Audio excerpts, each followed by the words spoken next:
Hello दोस्तों, आपका स्वागत है बिजनेस मोटिवेशन यूट्यूब चैनल में। और मैं हूँ रूपेश।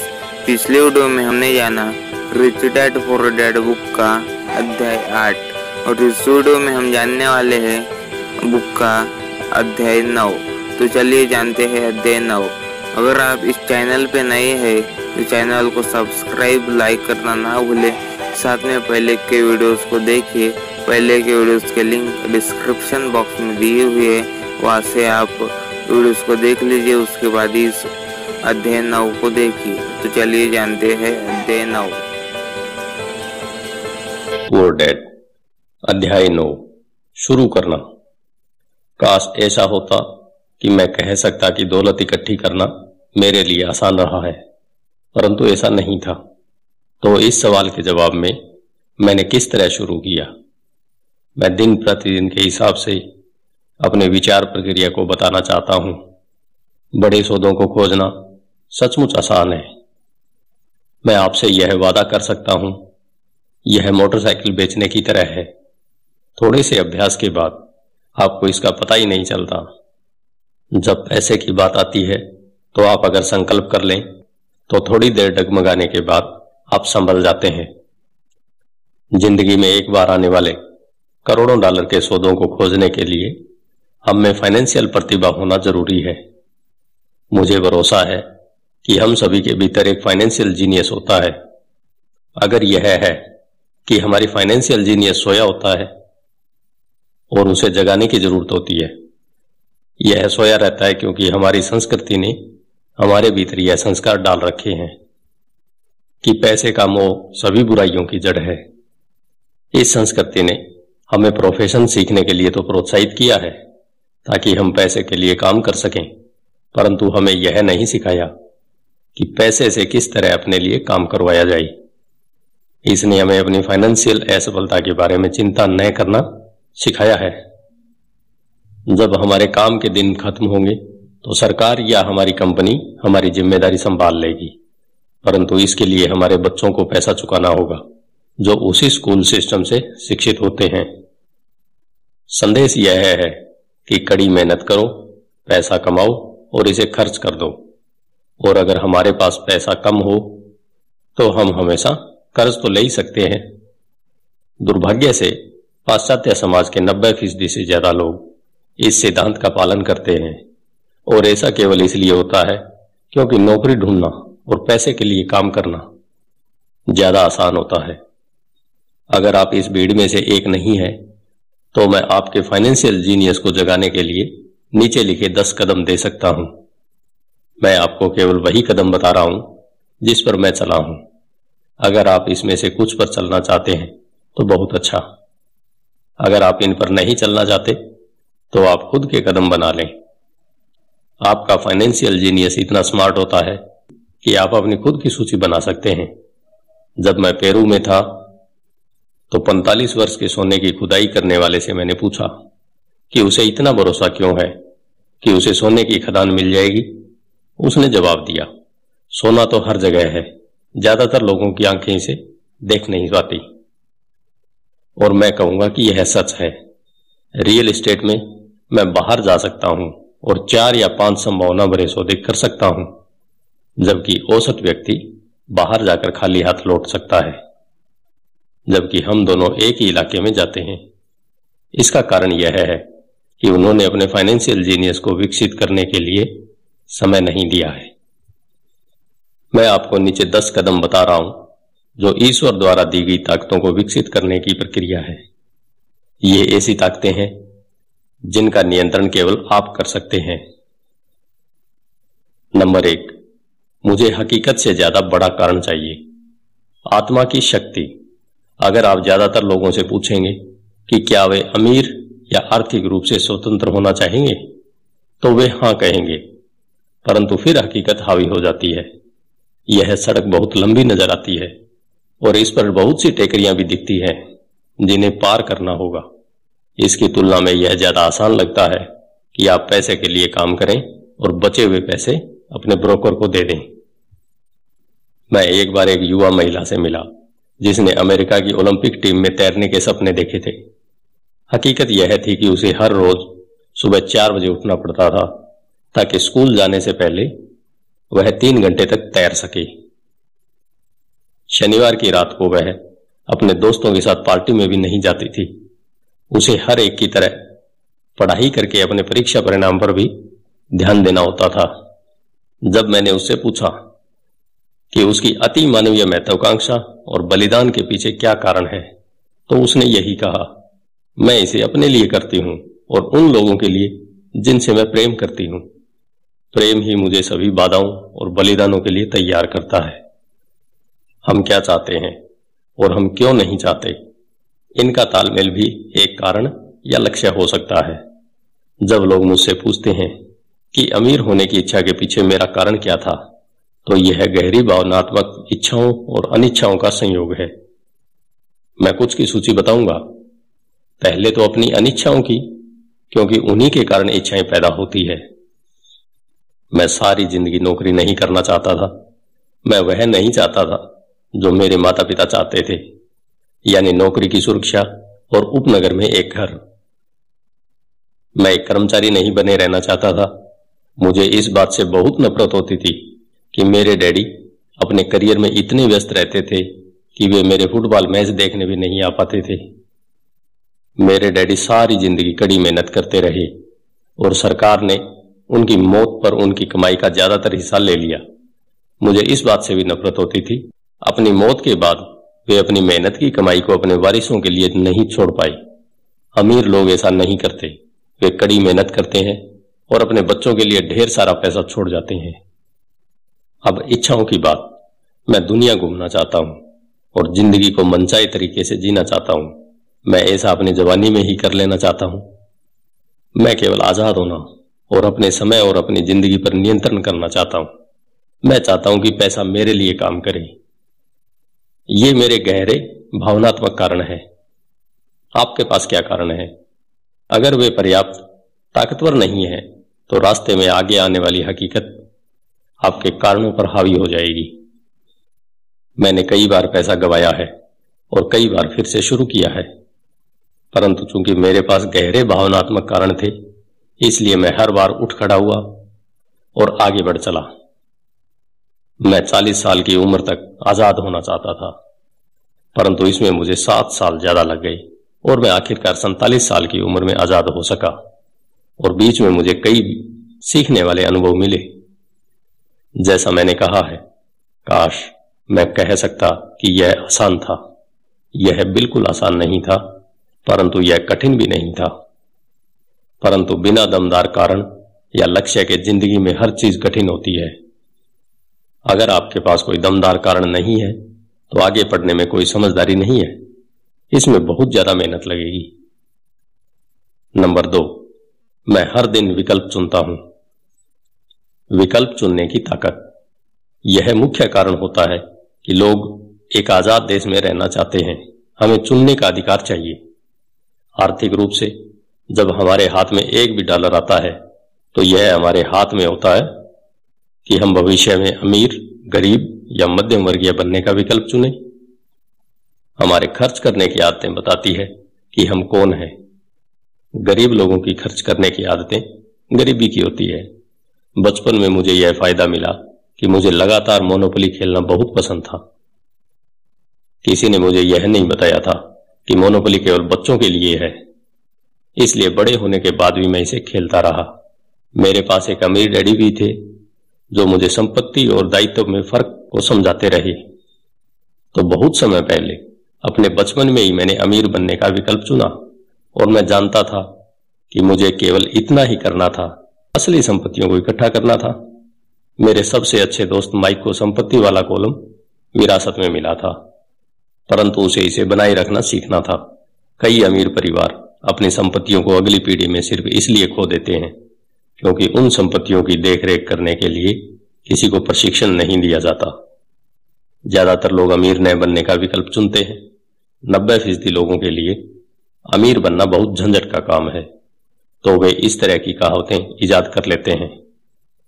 पैसे में मेरी कोई रुचि नहीं है, या मैं कभी अमीर नहीं बनूंगा, या मुझे चिंता करने की जरूरत नहीं है, अभी तो मैं जवान हूं या मेरे पति या मेरी पत्नी फाइनेंशियल पहलू को संभालते हैं या संभालती हैं। इन वक्तव्यों के साथ समस्या यह है कि ये बोलने वाले से दो चीजें लूट लेते हैं। एक तो है समय, जो आपकी सर्वाधिक कीमती संपत्ति है, और दूसरी शिक्षा। सिर्फ इसलिए क्योंकि आपके पास पैसा नहीं है, आप यह बहाना नहीं बना सकते कि आप इस कारण नहीं सीख पाए, परंतु यह विकल्प हम हर रोज चुनते हैं। यह विकल्प कि हम अपने समय, अपने पैसे और अपनी शिक्षा के साथ हर दिन क्या करते हैं। यही विकल्प चुनने की ताकत है। हम सभी के पास विकल्प होते हैं। मैं अमीर बनने का विकल्प चुनता हूं और मैं यह विकल्प हर रोज चुनता हूं। पहले शिक्षा में निवेश करें। वास्तव में आपके पास जो इकलौती असली संपत्ति है वह है आपका दिमाग, जो आपका सबसे शक्तिशाली यंत्र है। जैसा मैंने विकल्प की ताकत के बारे में कहा है कि हम अपने दिमाग में क्या रखते हैं। आप सारा दिन MTV देख सकते हैं या गोल्फ मैगजीन पढ़ सकते हैं या सिरेमिक की क्लास में जा सकते हैं या फाइनेंशियल प्लानिंग की क्लास में जा सकते हैं। विकल्प आप चुनते हैं। ज्यादातर लोग बस निवेश खरीदते हैं, परंतु इससे पहले निवेश के बारे में ज्ञान हासिल करने के लिए जरा भी पैसा खर्च नहीं करते। मेरी एक मित्र है जो एक अमीर महिला है। अभी हाल ही में उसके घर पर चोरी हो गई। चोर उसके घर से टीवी और VCR ले गई और उसकी किताबें जैसी की तैसी छोड़ गई। और हम सभी के पास इसी तरह के विकल्प मौजूद होते हैं। एक बार फिर दोहरा दूं, 90% लोग टीवी सेट खरीदते हैं और केवल 10% लोग बिजनेस पर पुस्तकें या निवेश पर टेप खरीदते हैं। और मैं क्या करता हूं? मैं सेमिनार में जाता हूं। मैं ऐसे सेमिनारों को पसंद करता हूं जो कम से कम 2 दिन लंबे हों, क्योंकि मैं विषय में पूरी तरह डूब जाना चाहता हूं। 1973 में मैं टीवी देख रहा था और एक व्यक्ति मेरे घर आया। वह 3 दिन से सेमिनार का विज्ञापन कर रहा था कि किस तरह पैसे न होते हुए भी रियल एस्टेट खरीदी जा सकती है। मैंने $385 खर्च किए और उस सेमिनार की शिक्षा मेरे इतने काम आई कि मैंने उससे कम से कम $20 लाख कमाए होंगे। परंतु इससे भी ज्यादा महत्वपूर्ण यह है कि इससे मुझे नया जीवन मिला। मुझे जिंदगी भर काम नहीं करना पड़ेगा और इसका कारण होगा वह एक सेमिनार। मैं हर साल कम से कम 2 ऐसे सेमिनारों में जाता हूं। मैं ऑडियो टेप का भी प्रेमी हूं, कारण मैं उन्हें तत्काल पीछे कर सकता हूं। मैं पीटर लिंच के टेप को सुन रहा था और उन्होंने ऐसा कुछ कहा जिससे मैं पूरी तरह असहमत था। हठी और आलोचनात्मक होने के कारण मैंने रिवाइंड बटन दबा दिया और उस 5 मिनट के टुकड़े को कम से कम 20 बार सुना, शायद इससे भी ज्यादा बार। परंतु अचानक मेरे दिमाग को खुला रखने से मैं समझ गया कि उन्होंने वह बात क्यों कही थी। यह जादू की तरह था। मुझे ऐसा लगा कि मैंने हमारे समय के सबसे बड़े निवेशक के दिमाग की एक खिड़की खोल ली थी। उसके ज्ञान और अनुभव के विराट संसाधनों में मुझे बहुत ज्यादा गहराई और अंतर्दृष्टि मिली। इसका परिणाम यह हुआ कि मैं अब भी अपने पुराने तरीके से सोच सकता हूं और मेरे पास उसी समस्या या स्थिति को देखने का पीटर का तरीका भी मौजूद होता है। मेरे पास एक विचार होने के बजाय 2 विचार होते हैं। किसी भी समस्या या प्रवृत्ति के विश्लेषण का एक और तरीका, जिसे जानना बहुमूल्य है। आज मैं अक्सर कहता हूं, पीटर लिंच इसे किस तरह करेगा, या डोनाल्ड ट्रंप या वारेन बफे या जॉर्ज सोरोस। मेरे पास उनकी बृहद मानसिक ताकत तक पहुंचने का रास्ता यही है कि मैं उनकी कही हुई बातों को सुनूं या उनकी लिखी हुई बातों को पढ़ूं। जिद्दी या आलोचनात्मक लोग प्राय कम आत्मसम्मान करने वाले होते हैं, जो खतरे उठाने से डरते हैं। अगर आप कुछ नया सीखते हैं तो अपने सीखे हुए ज्ञान को पूरी तरह से समझने के लिए आपको कुछ गलतियां भी करनी पड़ती है। अगर आपने यहां तक पढ़ लिया है तो एक बात तो तय है कि आप जिद्दी नहीं है। जिद्दी लोग पुस्तकें कम ही पढ़ते हैं या टेप कम ही खरीदते हैं। उन्हें इसकी क्या जरूरत है? वे ब्रह्मांड के केंद्र बिंदु हैं। ऐसे बहुत से बुद्धिमान व्यक्ति होते हैं जिनके सामने कोई नया विचार आने पर वे वाद विवाद करने लगते हैं, अगर वह नया विचार उनके सोचने के तरीके से अलग होता है। इस प्रकरण में उनकी तथाकथित बुद्धि उनकी हठधर्मिता के साथ मिलकर अज्ञान बन जाती है। हम सभी ऐसे लोगों को जानते हैं जो उच्च शिक्षित हैं या जो मानते हैं कि वे बहुत स्मार्ट हैं, परंतु उनकी बैलेंस शीट एक अलग ही तस्वीर दिखाती है। जो व्यक्ति वास्तव में बुद्धिमान होता है वह नए विचारों का स्वागत करता है, क्योंकि नए विचार पहले के विचारों के साथ मिलकर अद्भुत संयोग कर सकते हैं। बोलने से ज्यादा सुनना महत्वपूर्ण है। अगर यह सही नहीं होता तो भगवान ने हमें 2 कान और 1 मुंह नहीं दिए होते। बहुत से लोग अपने मुंह से सोचते हैं और सुनते समय नए विचारों तथा संभावनाओं को समझने की कोशिश ही नहीं करते। सवाल पूछने के बजाय वे बहस करने लगते हैं। मैं अपनी दौलत के बारे में दीर्घकालीन दृष्टि रखता हूं। मैं फटाफट अमीर बनने की मानसिकता में भरोसा नहीं करता, जो ज्यादातर लॉटरी खेलने वालों या कैसीनो के जुआरियों के पास पाई जाती है। मैं शेयर खरीद सकता हूं, शेयर बेच सकता हूं, परंतु मैं शिक्षा के मामले में दूरगामी विचार रखता हूं। अगर आप एक हवाई जहाज उड़ाना चाहते हैं तो मैं आपको पहले से सीखने की सलाह देना चाहूंगा। मैं ऐसे लोगों को देखकर हमेशा स्तब्ध रह जाता हूं जो स्टॉक या रियल एस्टेट खरीदते हैं, परंतु अपनी सबसे बड़ी दौलत में बिल्कुल निवेश नहीं करते। जो उनका दिमाग है, केवल 1 या 2 घर खरीद लेने से आप रियल एस्टेट के क्षेत्र में विशेषज्ञ नहीं बन जाते। नंबर 3, अपने दोस्तों को सावधानी से चुनिए। साथ रहने की ताकत। सबसे पहले तो मैं यह बता दूं कि मैं अपने दोस्तों को उनकी अमीरी के हिसाब से नहीं चुनता। मेरे ऐसे भी दोस्त हैं जिन्होंने गरीबी में जीने की कसम खाई है, और ऐसे दोस्त भी हैं जो हर साल करोड़ों कमाते हैं। मुद्दे की बात यह है कि मैं उन सभी से सीखता हूं और मैं पूरा मन लगाकर उनसे सीखने की कोशिश करता हूं। मैं यह मानता हूं कि मैंने अमीर लोगों की तलाश की है, परंतु मेरी नजर उनकी दौलत पर नहीं बल्कि उनके ज्ञान पर थी। कई मामलों में ऐसे अमीर लोग मेरे अच्छे दोस्त बन गए, जबकि कई बार ऐसा नहीं हुआ। परंतु मैं आपको एक अंतर बताना चाहता हूं। मैंने यह पाया है कि मेरे पैसे वाले दोस्त पैसे के बारे में बात करते हैं, परंतु मेरा यह मतलब नहीं है कि उन्हें पैसे का घमंड है। वे इस विषय में रुचि रखते हैं, इसलिए मैं उनसे सीखता हूं और वे मुझसे। मेरे वे दोस्त जो आर्थिक दलदल में फंसे हुए हैं, वे पैसे, व्यवसाय या निवेश के बारे में बात करना पसंद नहीं करते। उनकी नजर में ऐसा करना मूर्खतापूर्ण या बेईमानी होता है। इसलिए मैं अपने गरीब दोस्तों से यह सीखता हूं कि मुझे क्या नहीं करना चाहिए। मेरे कई दोस्त हैं जिन्होंने अपनी छोटी सी जिंदगी में अरबों डॉलर कमाए हैं। उनमें से 3 ने एक ही अनुभव बताया। उनके गरीब दोस्त उनसे यह पूछने कभी नहीं आए कि उन्होंने ऐसा किस तरह किया है, परंतु वे उनसे 2 में से एक चीज या दोनों ही चीजों के बारे में मदद मांगने आई। पहला कर्ज और दूसरा नौकरी। चेतावनी, गरीब या डरे हुए लोगों की मत सुनिए। मेरे कई गरीब दोस्त हैं जिनसे मैं प्रेम भी करता हूं, परंतु वे जिंदगी में डरे हुए मुर्गे हैं। जब पैसे की बात आती है, खासकर निवेश की, तो उनकी नजरों में आसमान हमेशा गिरने वाला होता है। वे आपको हमेशा यह बता सकते हैं कि कोई चीज क्यों कामयाब नहीं होगी। समस्या यह है कि लोग उनकी बात सुनते हैं, और जो लोग इन निराशावादी विचारों को आंख मूंद कर मान लेते हैं, वे भी छोटे मुर्गे बन जाते हैं। जैसी एक पुरानी कहावत है, एक जैसे विचार वाले लोगों में सहमति होती है। अगर आप CNBC देखते हैं, जो निवेश की सूचना देने वाली सोने की खदान है, तो आपके पास अक्सर तथाकथित होता है। एक विशेषज्ञ यह कहेगा कि बाजार धराशायी होने वाला है, और दूसरा यह कहेगा कि बाजार में उठाव आने वाला है। अगर आप स्मार्ट हैं तो आप दोनों की बात सुनेंगे। आपके दिमाग को खुला रखिए, क्योंकि दोनों के पास अपने अपने तर्क हैं। दुर्भाग्य से ज्यादातर गरीब लोग छोटे मुर्गे की बात सुनते हैं।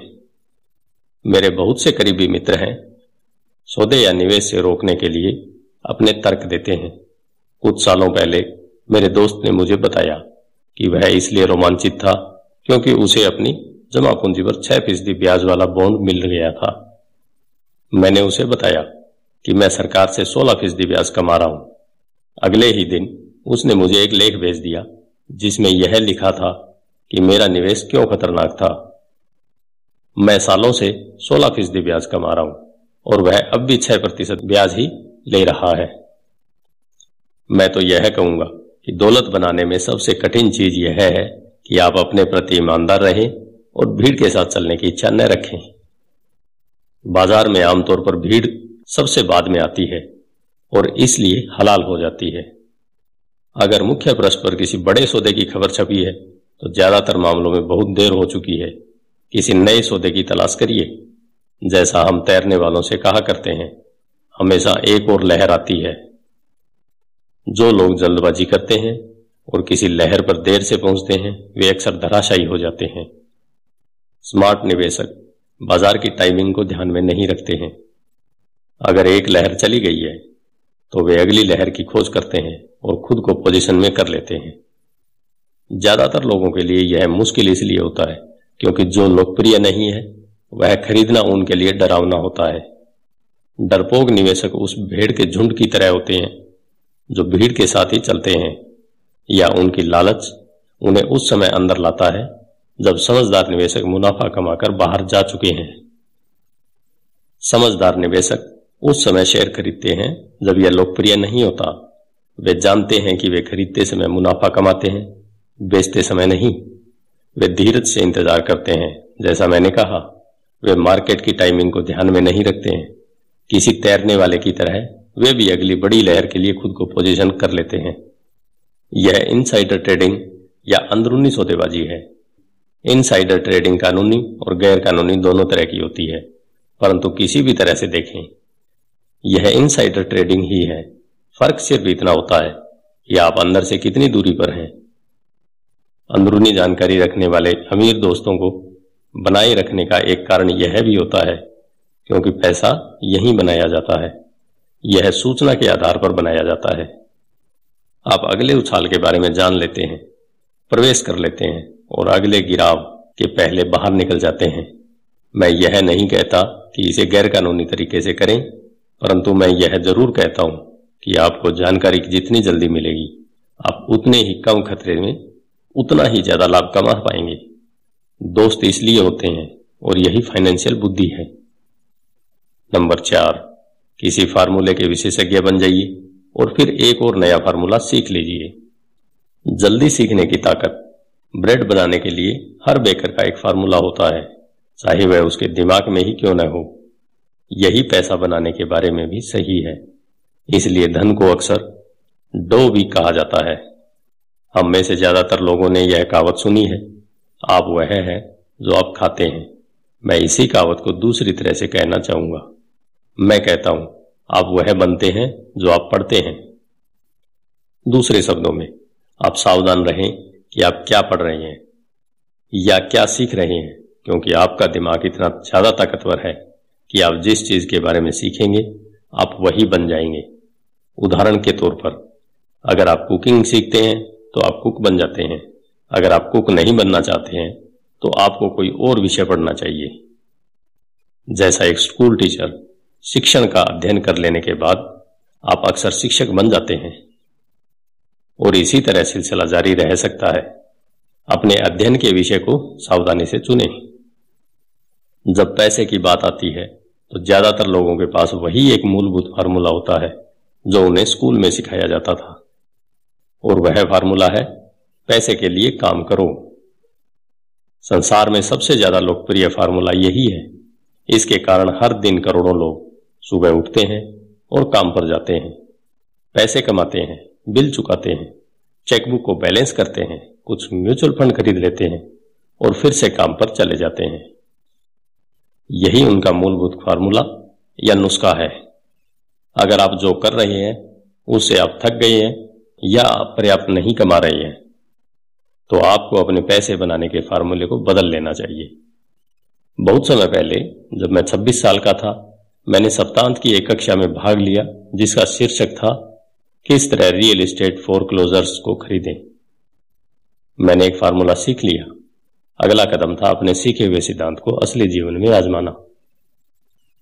यहां पर ज्यादातर लोग रुक जाते हैं। 3 सालों तक जब मैं जेरॉक्स के लिए काम कर रहा था, मैं खाली समय में फोरक्लोजर्स को खरीदने की कला में पारंगत होने की कोशिश कर रहा था।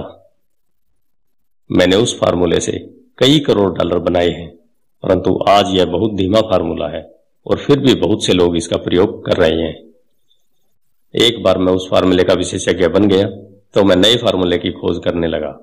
कई कक्षाओं में मुझे कोई नई जानकारी सीधे रूप से नहीं मिली, परंतु मैंने हमेशा कुछ न कुछ नया जरूर सीखा।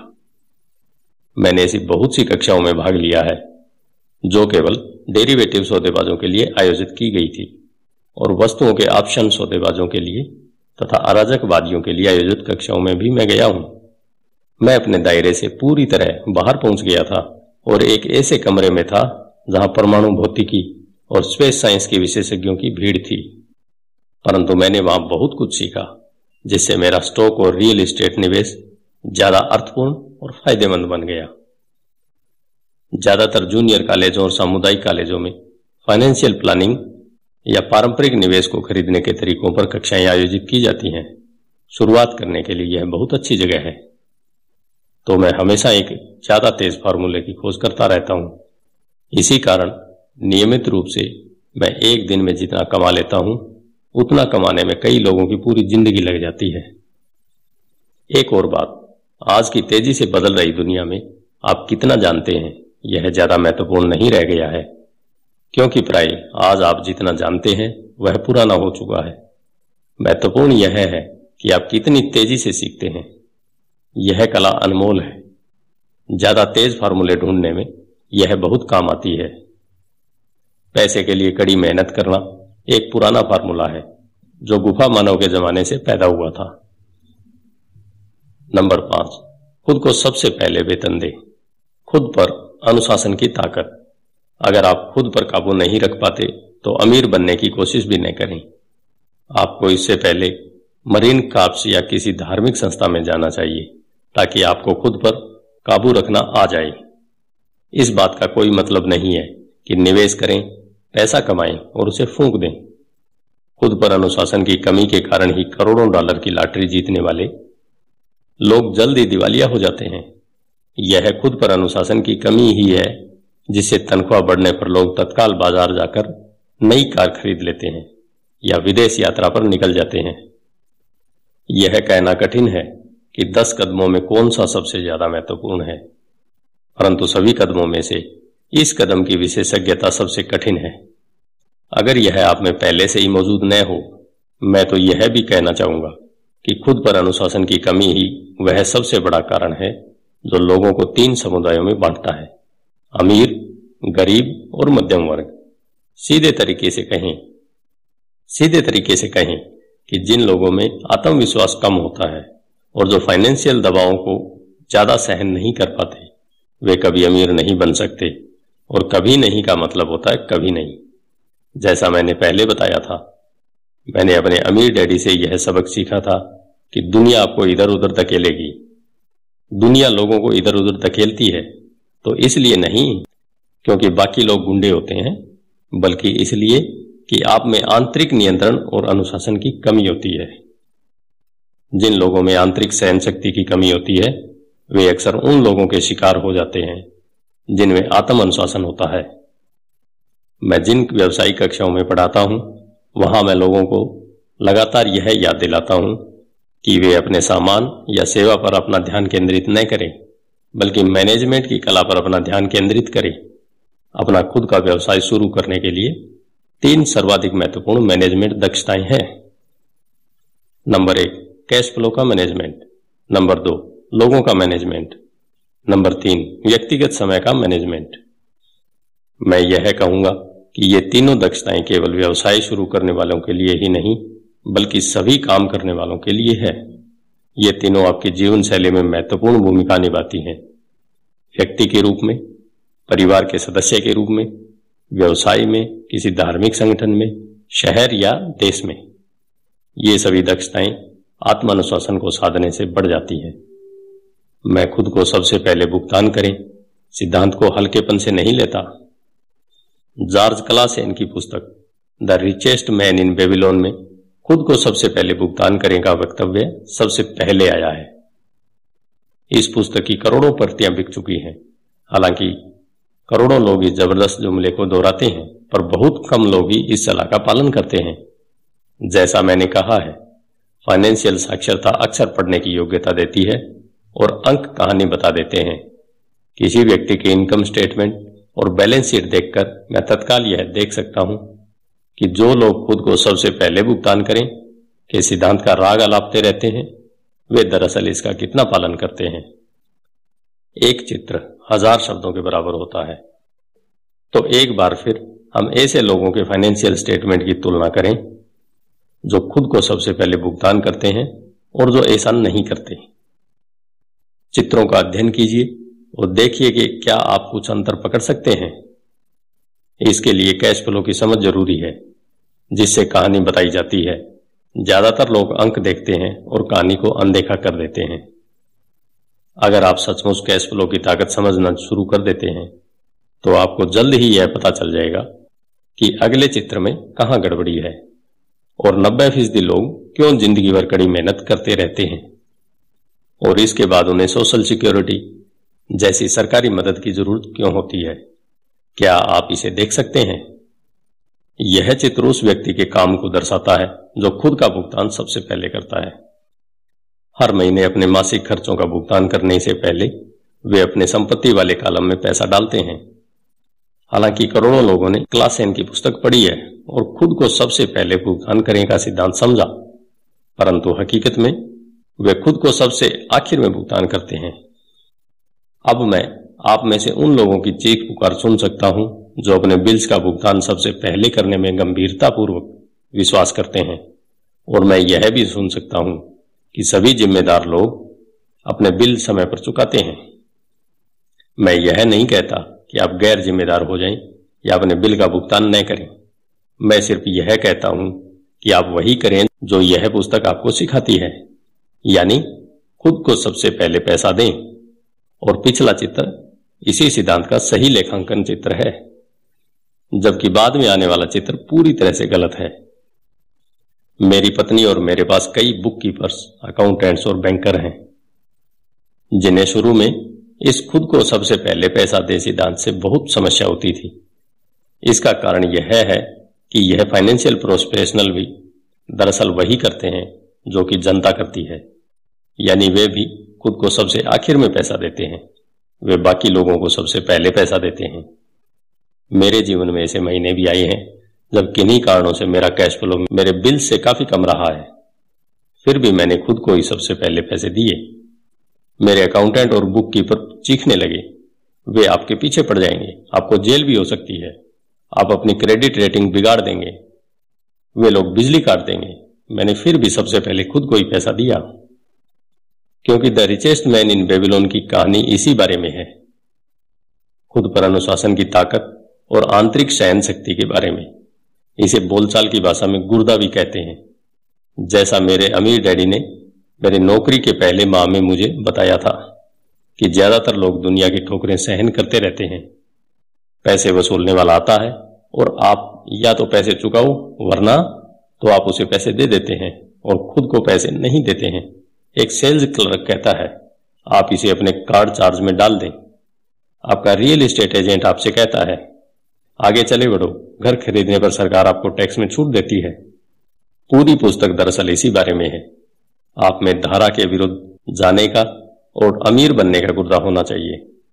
हो सकता है कि आप कमजोर न हो, परंतु जब पैसे की बात आती है तो कई लोगों का हौसला पस्त होने लगता है। मैं यह नहीं कहता कि आप गैर जिम्मेदारन बने। मुझ पर ज्यादा कर्ज नहीं है, क्रेडिट कार्ड का कर्ज भी नहीं, और ऐसा इसलिए है क्योंकि मैं खुद को सबसे पहले पैसे देता हूं। मैं अपनी आय को कम से कम इसलिए करता हूं क्योंकि मैं इसे सरकार को नहीं देना चाहता।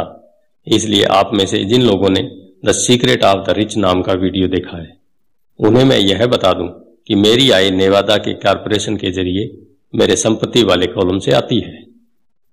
अगर मैं पैसे के लिए काम करता तो सरकार इसे ले लेती, क्योंकि मैं अपने बिल्स का भुगतान सबसे आखिर में करता हूं। परंतु मुझ में इतनी आर्थिक समझ है कि मैं किसी मुश्किल में नहीं फंसता हूं। मैं कंज्यूमर कर्ज को पसंद नहीं करता हूं।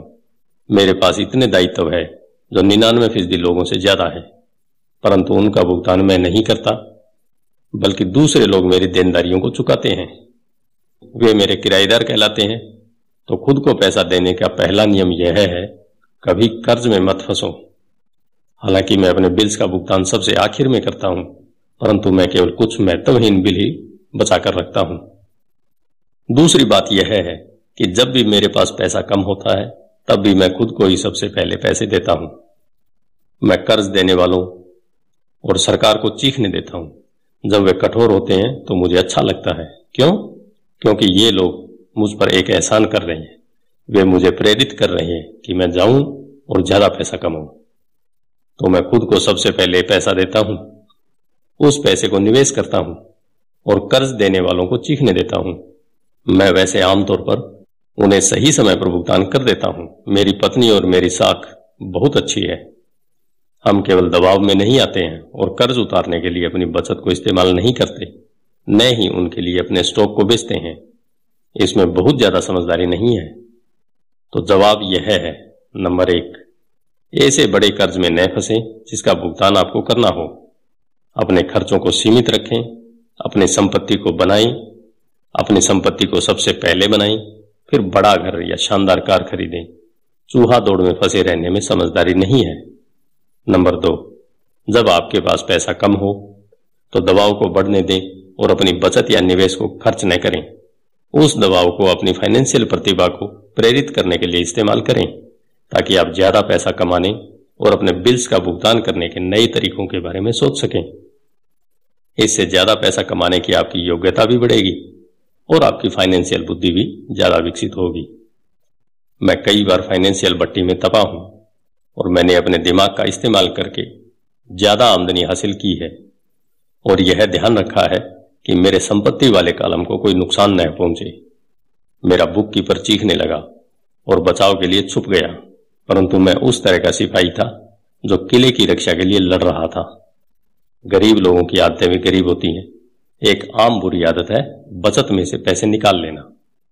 अमीर लोग जानते हैं कि बचत को ज्यादा धन कमाने के लिए इस्तेमाल किया जाता है, न कि बिलों का भुगतान करने के लिए। मैं जानता हूं कि यह कठोर जान पड़ता है, परंतु जैसा मैंने कहा, अगर आप अंदर से कठोर नहीं हैं तो दुनिया आपको इधर से उधर धकेलेगी। अगर आप आर्थिक दबाव पसंद न करते हो तो एक ऐसा फार्मूला खोज लें जो आपके लिए कारगर साबित हो।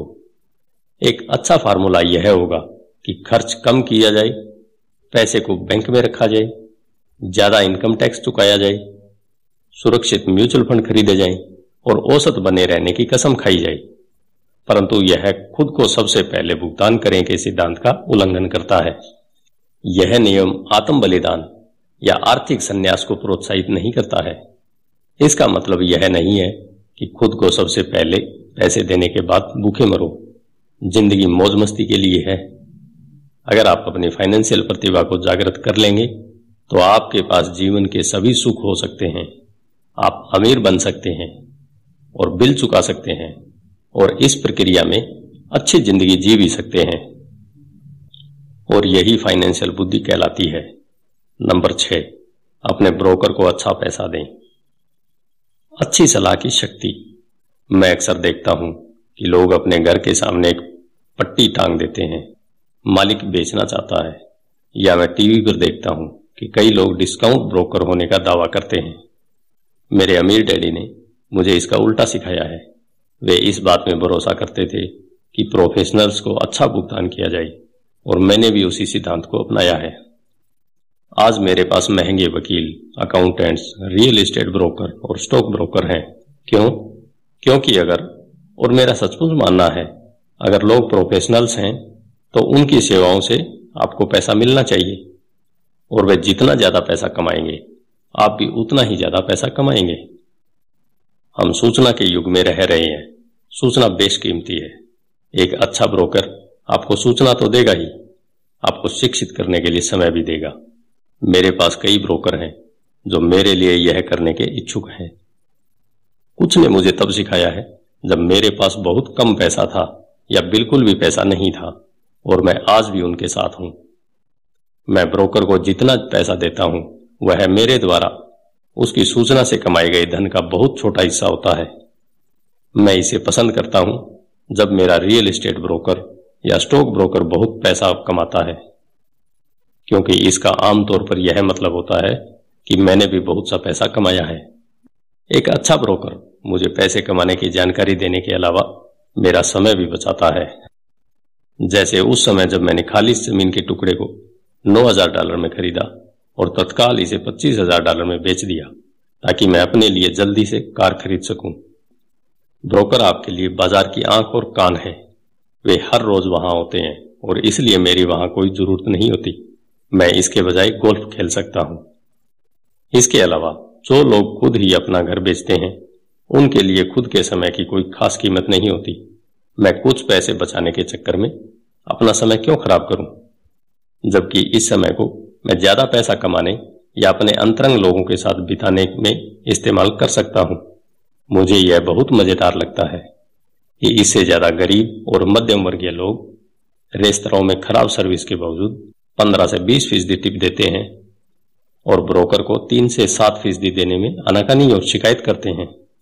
वे खर्च वाले कॉलम के लोगों को टिप देते हैं और संपत्ति वाले कॉलम के लोगों को टिप देने से कतराते हैं। यह आर्थिक समझदारी नहीं है। सभी ब्रोकर एक जैसे नहीं होते। दुर्भाग्य से ज्यादातर ब्रोकर सेल्समैन होते हैं। मैं तो यह कहूंगा कि रियल एस्टेट के सेल्समैन सबसे बुरे होते हैं, परंतु उनके पास खुद बहुत कम या बिल्कुल भी रियल एस्टेट नहीं होता।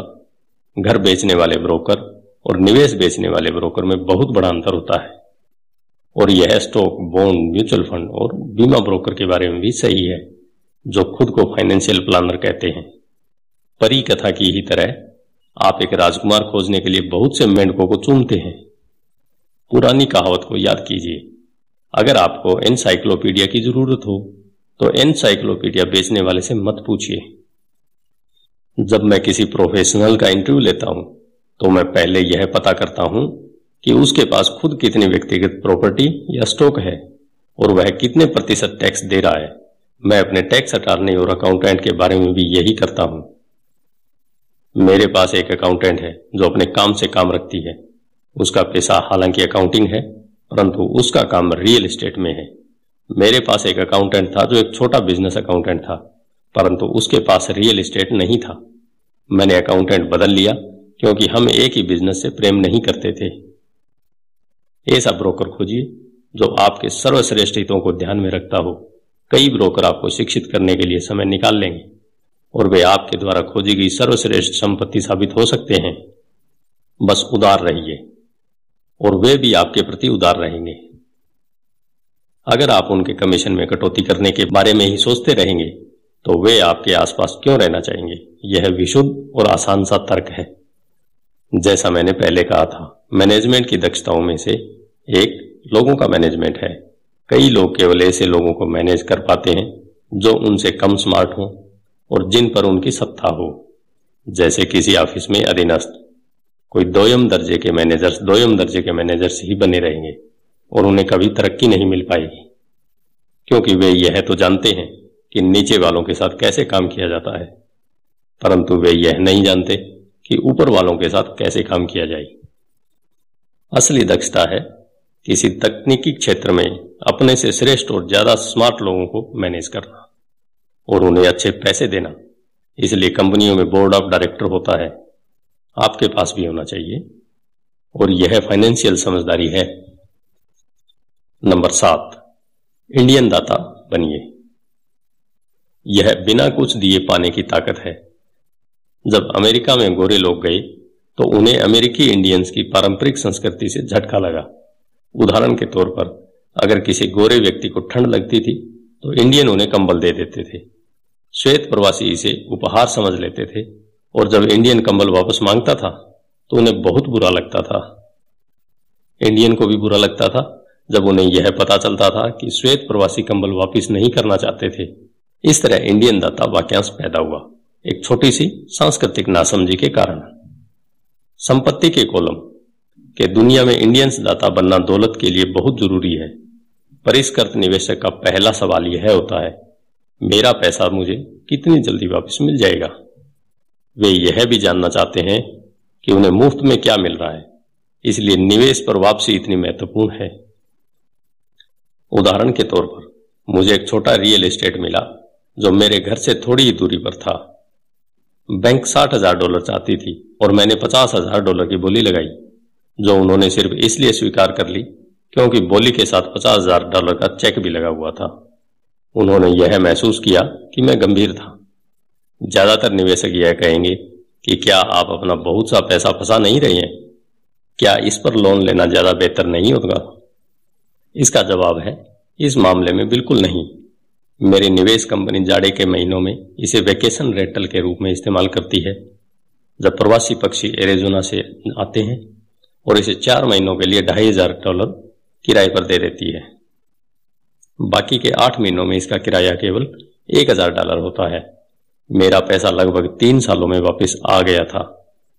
अब मैं इस संपत्ति का मालिक हूं, जो हर महीने मेरी आमदनी बढ़ाती रहती है। यही स्टॉक के बारे में किया जाता है। प्राय मेरा ब्रोकर मुझे सलाह देता है कि मैं किस कंपनी के स्टॉक में काफी पैसा लगाऊं, क्योंकि उसके विचार से यह कंपनी कोई ऐसा कदम उठाने वाली है जिससे उसके शेयर में तेजी आ जाएगी और कोई नया सामान बाजार में लाने वाली है।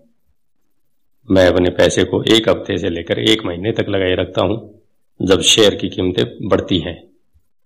फिर मैं अपनी मूलधन राशि को निकाल लेता हूं और बाजार के उतार चढ़ाव से बेफिक्र हो जाता हूं, क्योंकि मूल रकम वापस आ चुकी है और दूसरी संपत्ति पर काम करने के लिए तैयार है। इस तरह मेरा पैसा जाता है और फिर बाहर आ जाता है और मैं एक ऐसी संपत्ति का मालिक बन जाता हूं जो एक तरह से मुझे मुफ्त में मिलती है। यह सच है कि मैंने कई मौकों पर पैसा खोया भी है, परंतु मैं इतने ही पैसों से खेल खेलता हूं जितने का नुकसान मैं सहन कर सकता हूं। मैं यह कहूंगा कि औसत 10 निवेशों पर मुझे 2 या 3 में बहुत फायदा होता है, जबकि 5 या 6 में कोई लाभ हानि नहीं होती। मैं 2 या 3 में घाटा भी खाता हूं, परंतु मैं अपने नुकसान को उसी पैसे तक सीमित कर लेता हूं जो मेरे पास उस समय होते हैं। जो लोग जोखिम से नफरत करते हैं, वे अपने पैसे को बैंक में रख लेते हैं और दीर्घकाल में उनकी बचत कुछ नहीं से बेहतर ही होती है, परंतु आपको अपना पैसा वापस निकालने में बहुत लंबा समय लग जाता है और ज्यादातर मामलों में तो आपको इसके साथ कुछ भी मुफ्त नहीं मिलता। पहले तो वे टोस्टर दिया करते थे, परंतु आजकल ऐसा बिरेल ही होता है। मेरे हर निवेश पर एक न एक चीज मुफ्त होनी चाहिए। एक छोटा रियल एस्टेट, एक मिनी स्टोरेज, खाली जमीन का टुकड़ा, घर, स्टॉक शेयर्स या ऑफिस बिल्डिंग, और जोखिम भी सीमित होना चाहिए। इस विषय पर इतनी ज्यादा पुस्तकें लिखी जा चुकी हैं कि मैं इनसे नहीं जाना चाहूंगा। मैकडोनाल्ड्स के मशहूर रे क्रोक हैमबर्ग फ्रेंचाइजी इसलिए नहीं बेचते थे क्योंकि उन्हें हैमबर्ग से प्यार था, बल्कि इसलिए क्योंकि उन्हें उस फ्रेंचाइजी के साथ आने वाला रियल एस्टेट मुफ्त में मिलता था। तो समझदार निवेशकों को ब्याज की दर से ज्यादा चीजों का ध्यान रखना चाहिए। आपका पैसा वापस मिल जाए और आपके पास क्या संपत्ति आती है, यह भी महत्वपूर्ण है। यह फाइनेंशियल समझदारी है। नंबर 8, संपत्ति से विलासिता की चीजें खरीदी जाती है। केंद्रित करने की शक्ति। मेरे एक दोस्त का बेटा बहुत खर्चीला था और ऐसा लगता था जैसे उसकी जेब में छेद हो गई हो। 16 साल की उम्र में स्वाभाविक रूप से उसे अपनी कार चाहिए थी। बहाना यह था, सभी दोस्तों के मम्मी डैडी ने अपने बच्चों के लिए कार खरीदी है। यह लड़का अपनी बचत में से पैसे निकालकर नगद कार खरीदना चाहता था। ऐसे समय में उसके डैडी ने मुझसे सलाह मांगी, आप क्या सोचते हैं कि मुझे उसे ऐसा करने देना चाहिए या मैं भी दूसरे पिताओं की तरह उसे कार खरीद कर दे दूं? इसके जवाब में मैंने कहा, कुछ समय के लिए तो ठीक है, परंतु लंबे समय के लिए आप उसे क्या सिखा पाएंगे? क्या आप अपने बच्चे की कार प्राप्त करने की इच्छा से उसे कुछ सीखने के लिए प्रेरित कर सकते हैं? अचानक उसकी ट्यूबलाइट चमकी और वह तुरंत घर की तरफ चल दिया। 2 महीने बाद मुझे वह दोस्त मिल गया। क्या तुम्हारे बेटे को उसकी नई कार मिल गई? मैंने पूछा। नहीं, उसे नहीं मिली, परंतु मैं गया और उसे कार के लिए $3,000 दे दिए। मैंने उससे कहा कि वह अपने कॉलेज के पैसे के बजाय मेरे पैसे का उपयोग करे। मैंने कहा, यह तो आपकी उदारता है। नहीं, उस पैसे के साथ एक शर्त भी जुड़ी है। मैंने आपकी सलाह मान ली और उसकी कार खरीदने की प्रबल इच्छा के साथ सीखने की शर्त भी लगा रखी है। शर्त क्या है? मैंने पूछा। पहले तो हमने आपके कैश फ्लो गेम का सहारा लिया। हमने इसे खेलते हुए पैसे के समझदारी से इस्तेमाल पर एक लंबा विचार विमर्श किया। फिर मैंने उसे वॉल स्ट्रीट जर्नल की सदस्यता दिलवा दी और स्टॉक मार्केट पर कुछ पुस्तकें भी दिलवाई। फिर दिक्कत कहां थी? मैंने उससे कहा कि $3000 उसके हैं, परंतु वह इसे सीधे कार नहीं खरीद सकता। वह इनके स्टॉक खरीदे और बेच सकता है, खुद का ब्रोकर ढूंढ सकता है, और एक बार वह इन $3000 के $6000 बना लेता है तो वह अपनी कार खरीद सकता है और बाकी के $3000 उसके कॉलेज के फंड में जाएंगे। मैंने पूछा, और इसके परिणाम क्या निकले? वह शुरुआत में किस्मत वाला रहा, परंतु कुछ दिनों बाद उसे अपने मुनाफे की सारी रकम गंवा दी। तब वह सचमुच रुचि लेने लगा। आज चाहे वह $2000 के घाटे में हो, परंतु उसकी रुचि बहुत बढ़ गई है। उसने मेरे द्वारा खरीदी सारी किताबें पढ़ डाली और वह और ज्यादा पुस्तकों की खोज में पुस्तकालय भी चला गया। वह मन लगाकर वॉल स्ट्रीट जर्नल पढ़ता है, सूचकों पर नजर रखता है और MTV के बजाय CNBC देखता है। उसके पास केवल $1000 बचे हैं, परंतु उसकी रुचि और ज्ञान आसमान को छू रहे हैं। वह जानता है कि अगर वह इस पैसे को खो देगा तो फिर उसे 2 सालों तक अपने पैरों पर ही चलना पड़ेगा, परंतु उसे उसकी कोई खास चिंता नहीं पड़ी है। अब उसे कार हासिल करने में ज्यादा रुचि नहीं है, क्योंकि उसे एक ऐसा खेल मिल गया है जिसमें उसे ज्यादा आनंद मिलता है। क्या होगा अगर वह सारा पैसा हार जाता है? मैंने पूछा। जब होगा तब देखा जाएगा। मैं तो चाहूंगा कि वह अभी सारा पैसा हार जाए, बजाय इसके कि वह हमारी उम्र में आकर सारा पैसा हारे। और इसके अलावा मैं तो यह मानता हूं कि उसकी शिक्षा पर खर्च किए गए यह सर्वश्रेष्ठ $3000 थे। जो वह सीख रहा है वह जिंदगी भर उसके काम आएगा, और वह पैसे की ताकत का सम्मान करना भी सीख गया है। मुझे लगता है कि अब उसकी जेब का छेद बंद हो चुका है। जैसा मैंने खुद को सबसे पहले पैसे देने वाले खंड में कहा था, अगर कोई व्यक्ति आत्म अनुशासन की ताकत हासिल नहीं कर सकता तो बेहतर यही होगा कि वह कभी अमीर बनने की कोशिश न करे। सैद्धांतिक हिसाब से संपत्ति वाले कॉलम से कैश फ्लो विकसित करने की प्रक्रिया आसान नजर आती है, परंतु इसमें पैसे की दिशा देने की मानसिक शक्ति की जरूरत होती है, जो मुश्किल साबित होती है। बाहरी आकर्षणों और प्रलोभनों के कारण आज की खरीदारी की दुनिया में यह ज्यादा आसान हो चला है कि पैसे को पूरा उड़ा दिया जाए। कमजोर मानसिक शक्ति के कारण ही वह पैसा सबसे कम प्रतिरोध वाले रास्ते पर बह जाता है। यही गरीबी और आर्थिक संघर्ष का कारण है। मैंने फाइनेंशियल समझदारी का यह आंकड़ों का उदाहरण इसलिए दिया ताकि पैसे से ज्यादा पैसे कमाने की योग्यता को जाना जा सके।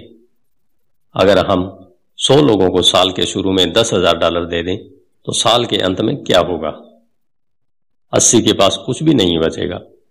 वास्तव में कई तो ज्यादा कर्ज में दबे होंगे, क्योंकि उन्होंने नई कार, फ्रिज, टीवी, VCR या छुट्टियों के लिए नगद पैसा दिया होगा। 16 ने उस $10,000 को 5 से 10% बढ़ाया होगा और 4 ने इसे $20,000 या लाखों डॉलर तक बढ़ाया होगा। हम किसी प्रोफेशन को सीखने के लिए स्कूल जाते हैं ताकि हम पैसे के लिए काम कर सकें। मेरे विचार में यह सीखना भी महत्वपूर्ण होता है कि पैसे से अपने लिए कैसे काम करवाया जाए। मैं भी हर व्यक्ति की तरह विलासिता की वस्तुओं से प्रेम करता हूं। अंतर यह है कि कई लोग अपने विलासिता को कर्ज लेकर खरीदते हैं। यह पड़ोसियों से प्रतियोगिता करने का जाल है। जब मैं कार खरीदना चाहता था तब आसान रास्ता यही था कि मैं अपने बैंकर को बुलाकर लोन ले लेता, परंतु मैंने दायित्व वाले कॉलम को बढ़ाने के बजाय संपत्ति वाले कॉलम पर ध्यान केंद्रित रखा। अब तो मुझे आदत पड़ चुकी है कि मैं अपने खर्च की इच्छा से प्रेरित होता हूं कि किस तरह उसके लिए अतिरिक्त पैसा जुटा सकूं। आजकल प्राय हम अपनी मनचाही चीजों को खरीदने के लिए कर्ज लेने पर ध्यान केंद्रित करते हैं और पैसा बनाने पर ध्यान केंद्रित नहीं करते। यह रास्ता कुछ समय के लिए तो आसान है, परंतु लंबे समय में यह बहुत मुश्किल साबित होता है। यह एक ऐसी बुरी आदत है जो हम में इंसानों के रूप में और राष्ट्र के रूप में भी है। याद रखें, आसान रास्ते अक्सर मुश्किल बन जाते हैं और मुश्किल रास्ते अक्सर आसान बन जाते हैं। जितनी जल्दी आप खुद को और अपने प्रियजनों को पैसे के शासक के रूप में प्रशिक्षित कर लेंगे, उतना ही आपके लिए बेहतर होगा। पैसा बहुत बड़ी ताकत है। दुर्भाग्य से लोग पैसे की ताकत को अपने खिलाफ इस्तेमाल करते हैं। अगर आप में पैसे की समझ कम है तो पैसा आपके ऊपर राज करेगा। यह आपसे ज्यादा स्मार्ट होगा।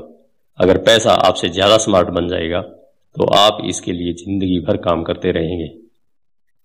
पैसे के ऊपर शासन करने के लिए आपको इससे ज्यादा स्मार्ट बनना होगा। फिर पैसा वही करेगा जो आप इससे कहेंगे। यह आपकी आज्ञा का पालन करेगा। इसके गुलाम होने के बजाय आप इसके मालिक होंगे।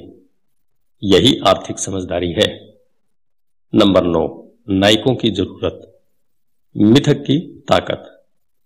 जब मैं छोटा था तब मैं विली मेज, हैंक आरन, योगी बेरा का बहुत बड़ा प्रशंसक था। वे मेरे आदर्श थे। लिटिल लीग खेल रहे बच्चे के रूप में मैं उनकी तरह होना चाहता था। मैंने उनके बेसबॉल कार्ड भी सहेज रखे थे।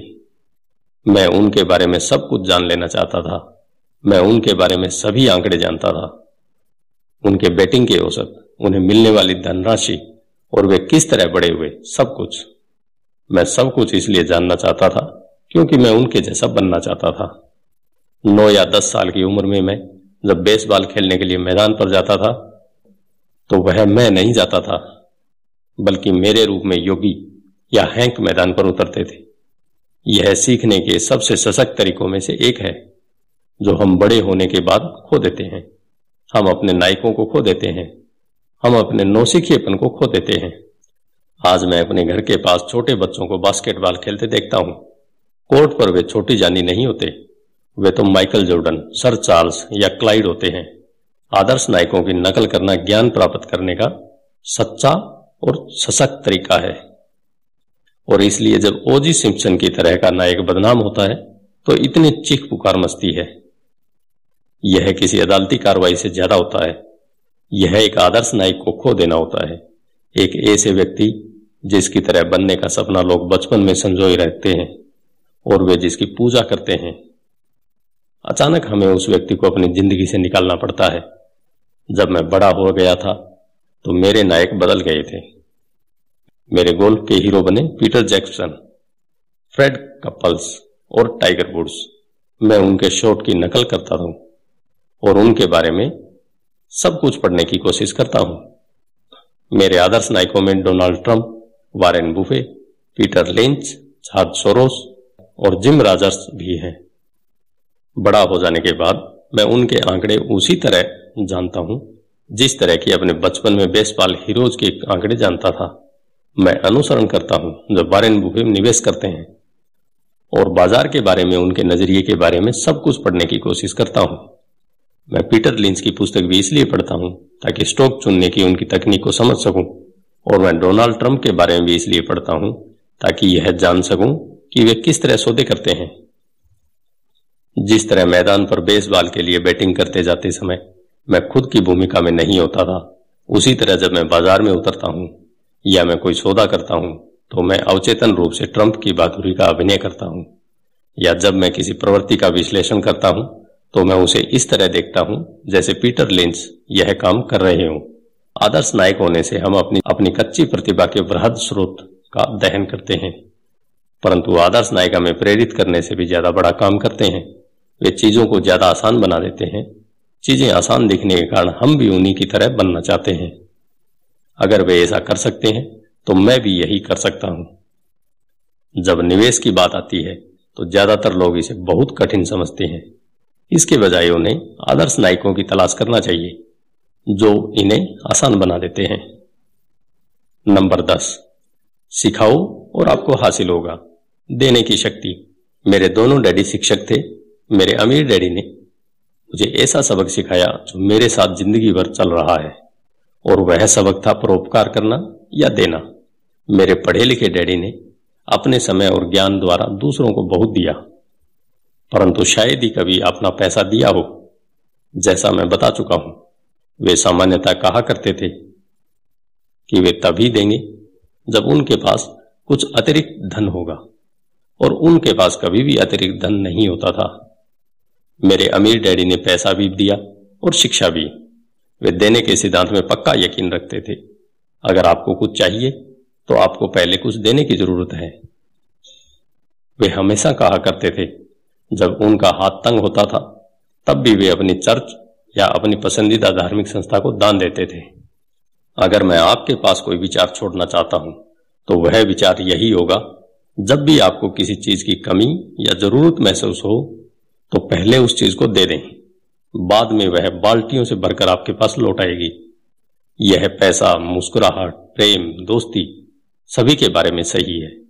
मैं जानता हूं कि कोई भी व्यक्ति ऐसा नहीं करना चाहेगा, परंतु मैंने ऐसा किया है और इसके फायदे भी उठाए हैं। मैं विश्वास करता हूं कि आदान प्रदान का सिद्धांत सही है और इसलिए मैं वही चीज देता हूं जो मैं पाना चाहता हूं। मुझे पैसा चाहिए, इसलिए मैं पैसे देता हूं और यह कई गुना होकर मेरे पास वापस आ जाता है। मैं बिक्री बढ़ाना चाहता हूं, इसलिए मैं किसी और व्यक्ति की कुछ बेचने में मदद कर देता हूं और मेरी बिक्री बढ़ जाती है। मैं संपर्क बढ़ाना चाहता हूं तथा मैं किसी और की संपर्क बढ़ाने में मदद कर देता हूं और जादू की तरह मेरे भी संपर्क बढ़ जाते हैं। मैंने सालों पहले एक कहावत सुनी थी, ईश्वर को कुछ नहीं चाहिए पर इंसानों को देना चाहिए। मेरे अमीर डैडी अक्सर कहा करते थे, गरीब लोग अमीरों से ज्यादा लालची होते हैं। उन्होंने इसे समझाते हुए कहा कि अगर कोई व्यक्ति अमीर है तो वह व्यक्ति दूसरों द्वारा चाही गई कुछ चीज दे रहा है। मेरे जीवन में मेरे तमाम वर्षों में जब भी मैंने पैसे की कमी या जरूरत महसूस की है तो मैंने पहले तो अपने दिल को टटोला है कि मैं क्या चाहता हूं और फिर इसे देने का फैसला किया है और जब मैंने दिया है तो यह हमेशा मेरे पास वापस लौटा है। यह मुझे उस व्यक्ति की कहानी याद दिलाता है जो जाड़े की ठंडी रात में लकड़ियां लेकर बैठा है और पास में धीमे धीमे जल रहे स्टोव पर चिल्ला रहा है, जब तुम मुझे गर्मी दोगे तब मैं कुछ लकड़ियां अंदर डालूंगा। और जब पैसे, प्रेम, सुख, बिक्री और संपर्क की बात आती है तो हर व्यक्ति को यही याद रखने की जरूरत है कि जो आप चाहते हैं पहले आप उसे दे दें और यह कई गुना होकर आपके पास लौट आएगा। बहुधा केवल यही सोचने की प्रक्रिया से भी कि मैं क्या चाहता हूं और इसे किसी और को किस तरह दे सकता हूं, मेरे अंदर उदारता का ज्वर आने लगता है। जब भी मैं यह देखता हूं कि लोग मेरी तरफ देखकर नहीं मुस्कुरा रहे हैं तो मैं आराम से मुस्कुराना और हेलो करना चालू कर देता हूं और जादू की तरह मेरे आसपास अचानक बहुत से मुस्कुराने वाले लोग जमा हो जाते हैं। यह सच है कि आपकी दुनिया केवल आपका दर्पण है, तो इसलिए मैं कहता हूं, सिखाओ और आपको मिलेगा। मैंने पाया है कि मैं सीखने वालों को जितनी गंभीरता से जितना ज्यादा सिखाता हूं, मैं भी उतना ही ज्यादा सीखता हूं। अगर आप पैसे के बारे में सीखना चाहते हैं तो इसे किसी और को सिखाएं। ऐसा करने से आपके दिमाग में बहुत से नए विचारों और फार्मूलों की बाढ़ आ जाएगी। ऐसे भी समय आए हैं जब मैंने दिया है और कुछ भी वापस नहीं लौटाया, या जो मुझे मिला वह मैं नहीं चाहता था, परंतु करीबी जांच और आत्म अवलोकन से मुझे पता चला कि उन मामलों में मैं देने के लिए नहीं दे रहा था बल्कि पाने के लिए दे रहा था। मेरे डैडी ने शिक्षकों को सिखाया और वे एक मास्टर टीचर बन गए। मेरे अमीर डैडी ने युवा लोगों को अपना बिजनेस करने का तरीका सिखाया। मैं पीछे पलटकर देखता हूं कि यह सीखने वालों की अपने ज्ञान के प्रति उदारता ही थी जिसके कारण वे ज्यादा स्मार्ट बन गई। इस दुनिया में ऐसी ताकतें हैं जो हमसे ज्यादा स्मार्ट हैं। आप वहां खुद अपने दम पर पहुंच सकते हैं, परंतु उन ताकतों की मदद से वहां पहुंचना ज्यादा आसान होता है। आपको बस इतना ही करना है कि आप उदार हों और वे ताकतें भी आपके प्रति उदार होंगी। धन्यवाद।